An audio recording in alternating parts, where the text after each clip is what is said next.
প্রেমিককে বশ করতে এসে কবিরাজের কাছে ধর্ষণের শিকার।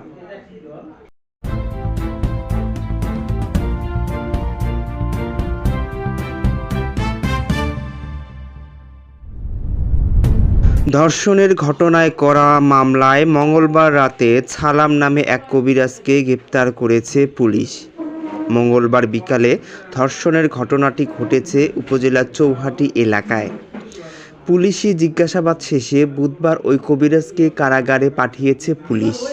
ওই কবিরাজ চৌহাটি গ্রামের ওয়ারেস আলীর ছেলে। পুলিশ জানায়, ধর্ষণের শিকার ওই তরুণীর সঙ্গে অপর এক তরুণের প্রেমের সম্পর্ক ছিল। সম্প্রতি তাদের সম্পর্কের মধ্যে চিড় ধরে। প্রতিবেশী এক ভাবির কথায় মঙ্গলবার বিকাল 4টায় চৌহাট গ্রামের ছালাম কবিরাজের কাছে যায় ওই তরুণী। কবিরাজ তাকে একটি কক্ষে নিয়ে ধর্ষণ করে।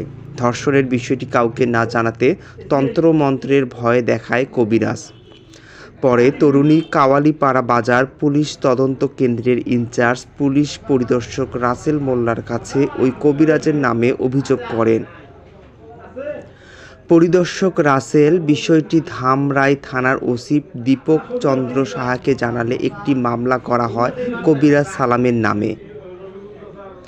কাওয়ালিপাড়া বাজার পুলিশ তদন্ত কেন্দ্রের ইনচার্জ মোহাম্মদ রাসেল মোল্লা বলেন, বিষয়টি তদন্ত কর্মকর্তায় নিযুক্ত হয়েছে উপপুলিশ পরিদর্শক আবু সাইদ।